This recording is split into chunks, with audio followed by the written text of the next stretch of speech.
In the Packers-Vikings reaction show, Ziggy, I said that Jordan Love, we were talking about how good he's been this second half of the season, and I said, you know, he's definitely not top 10 quarterback, but he's certainly established himself as a top 16, top half of the league quarterback.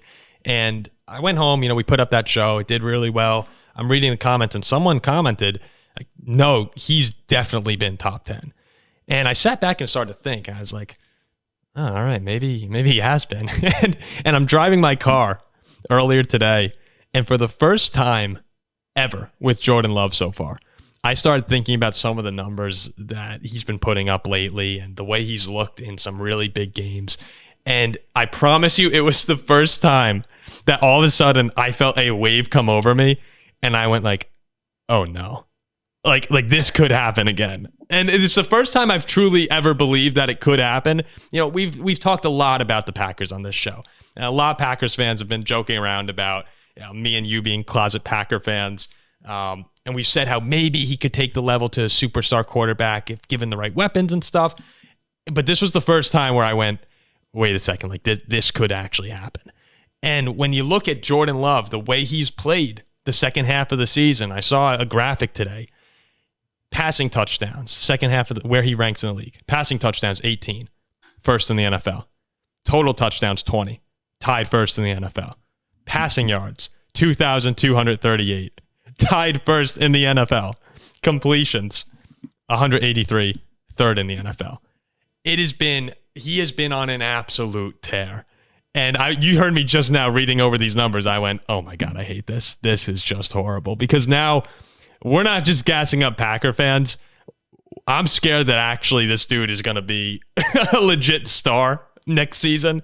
When you look at Jordan Love right now, 16 touchdowns, 1 interception, last seven games.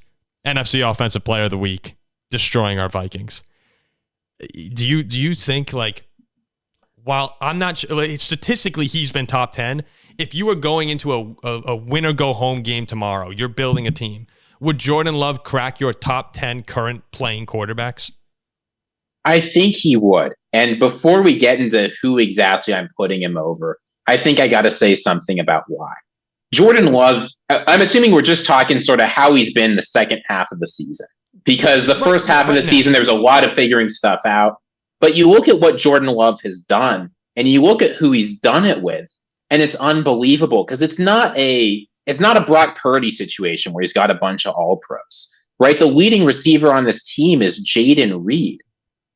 You know, Romeo Doubs, Dontavian Wicks, Christian Watson, Luke Musgrave. I mean, those aren't terrible players, right? And I know Packers fans are excited. Yeah, but Bo Melton's coming off a practice squad and going for a century and a touchdown. Like Jordan Love, obviously these players have contributed something. I don't want to take too much away from them. But Jordan Love has elevated the entire offense around him. These players on their own would not be producing very much. And you look at how he's distributed too. Nobody's got over 681 yards. That's the leading receiver. You look at the rushing game, it's been inconsistent. You look at the offensive line, the star left tackle has been out and they've been cycling through guys left and right. Like Jordan Love has just done so much with minimal support around him. It's difficult for me not to elevate him even more when the numbers are already, as you said, very, very good. So then you start thinking about, well, like what quarterbacks am I going to take over Jordan Love in a must-win situation? Yeah. And I don't know. Are you good to let's run through a few quarterbacks and just see. I wonder if we're going to. Yeah, I want to hear your list here because at first thought, when bringing up the question, I say there's no way he'd be in my top 10 guys to win a game, despite the numbers, because the numbers are top 10 easily. But the first thought is probably wouldn't happen. So I'm curious to see where you come down on the quarterbacks you take over. So you got a must-win game. We're not talking about a single drive here over the course of a game. Obviously, Lamar. Yep, I have him. Obviously, Prescott. Yep. Obviously, Stafford. Stafford, yes. Obviously, Mahomes. Mahomes. And obviously, Josh Allen. Josh Allen. I think those are the absolute no-brainers. Okay. Then I'm probably going to include Brock Purdy. I've liked how he's looked. And I'm probably going to include Tua too. Those guys, I get their worries. Are they system quarterbacks? How much is going on around them? But they've both looked very, very good. I have them. I do think that those are closer. You can actually make an argument for Love on those ones, but I still take Tua and Purdy. Yeah, those guys. I think it's not obvious. All right, so right now, I'll be honest. 7 quarterbacks. There is nobody else in the league in a must-win game I am taking over Jordan Love. He comes in at number 8 for you on that list. Now, a few guys barely missed the cut, and some folks are going to be angry. CJ Stroud fans are going to be angry. Jared Goff fans are going to be angry. Jalen Hurts and Trevor Lawrence fans are going to be angry. But the fact is, when you look at the body of work this season, and Jordan Love's a tricky evaluation because you don't have tons of evidence you can go back to despite how long he's been in the league. But when you look at the body of evidence this season, I think Jordan Love has outplayed just about all those players. And the way he's outplayed them has left me very confident he's going to be good for the Packers for a long time. Okay. I don't have a big problem with that. I have the 7 guys that we listed: Mahomes, Allen, Tua, Lamar, Dak, Purdy, Stafford. I would take CJ Stroud. That would be 8. At 9, I'm taking, and this isn't in any order, but the 9th guy, I would take Jalen Hurts. Trevor Lawrence maybe gets a little more hype than actual production on the field at times, but I would still take Trevor Lawrence. He would be my 10th guy, so he wouldn't make my top 10 there. There are 2 guys now who I think you can kind of weigh in. There's really no one else I'd consider of active quarterbacks. I would take Kyler Murray in one game. I do think that with the way he's looked over the past few weeks, he's back to that superstar level. It's just not a very talented Cardinals team. So I take Kyler as the 11th guy. And then the person I'd really debate, and I could flip either way, is Jared Goff, who you mentioned. In a must-win game, I'm probably taking Goff right now. And I know a lot of Packers fans are going to be mad about some of these selections here. But, Goff's been to a Super Bowl before. Goff has helped this Lions rejuvenation here. I trust him a little bit more for one game than Love at this current stay in time, even though Love's numbers and, he just beat the crap out of him on Thanksgiving. But I got those 12 guys who I would take. And then I'd have Love at 13, which is actually still, higher than I expected him to be. It's better than I thought. Yeah, it's better than I thought he'd be going into the season. I've just been so impressed with the last 7-game stretch. I mean, as you said, the numbers. He's the only quarterback in the league to throw for over 1,800 yards, 16 or more touchdowns, 1 or fewer interceptions, completion percentage of 68% or higher. You know who the last quarterback to put those numbers up over a 7-game stretch was? Who? Aaron Rodgers, 2021. Yeah, of course. His MVP season. Of course, so, it had to be. Yeah, Packers fans are spoiled, right? But I don't know. Jordan Love has just looked good with very little. And it's weird. You said this at the beginning, but he hasn't been getting any media attention for this. Nothing. After so much fawning over him over the beginning of the season. You'd think there'd be some people saying closet MVP or offensive player of the year, or at least just this guy beating the drum for a quarterback. Then you see guys in the media, I'm not going to name any names here, saying that Justin Fields is a higher tier quarterback than Jordan Love. You know what Justin Fields has done over the past 7 games, Paul? 5 touchdowns, 3 interceptions, 1,200 yards. Jordan Love has taken a sack on 4% of his plays. Fields taken it on 7. Fields has been a net negative on EPA and passing. Jordan Love has been one of the highest in the entire league, behind only Lamar and Josh Allen.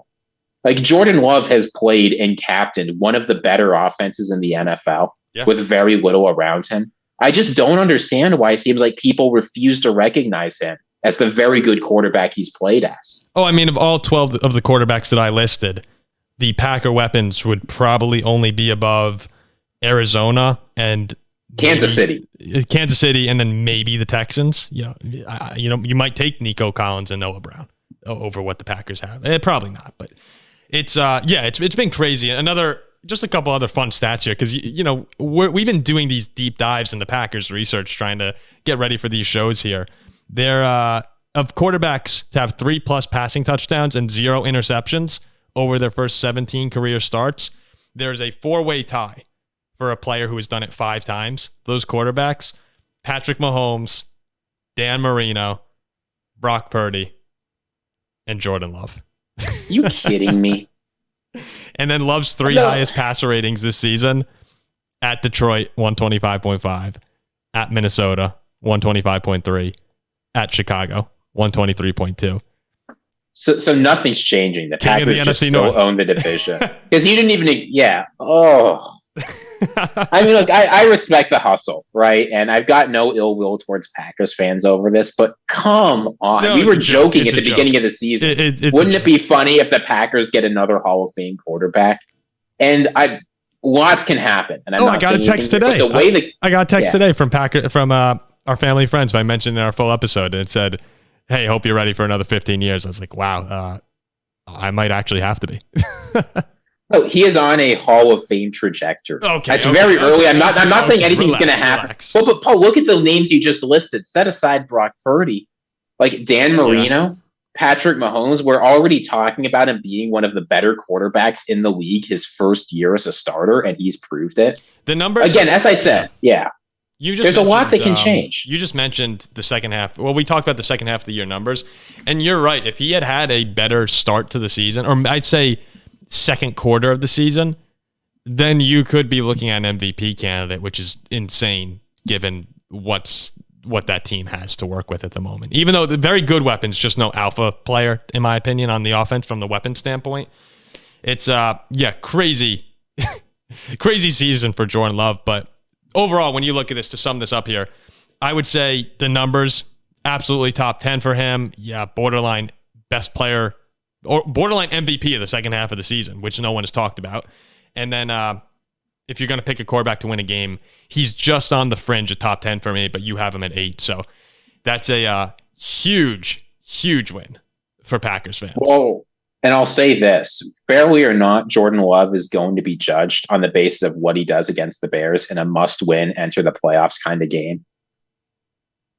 I honestly think, again, you never know what'll happen, but I honestly think he's going to rise to the challenge. And if he does, Paul, say Jordan Love comes in, like the Bears go into Lambeau and Jordan Love absolutely rocks the Bears. And what is, in fact, a must-win game. Is that going to change your opinion on him at all? As in terms of putting him in the top 10? Yeah. I can see him. Look, probably one game wouldn't, but I can see him jumping over Kyler and Goff in that regard. I don't think any of the other guys, maybe Purdy. Purdy's weird to me. I still don't really know how to judge. You can't evaluate him. He's just played so well. Yeah, he's been flawless in 12 of the games and then horrendous in 4 of them.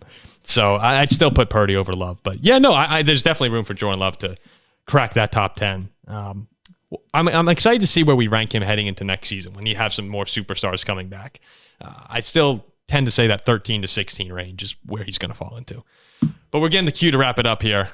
We just can't stop talking about the Packers, can we? It's the only way I know how to deal with the pain, Paul. Yeah, maybe this is like therapy for us. Because I was on that car ride, I did actually look like I went, damn it. This could be happening. So we'll see what happens. Big game this weekend, though, for Packers fans. Big game. Who would have thought it would come down to this? But here we are somehow.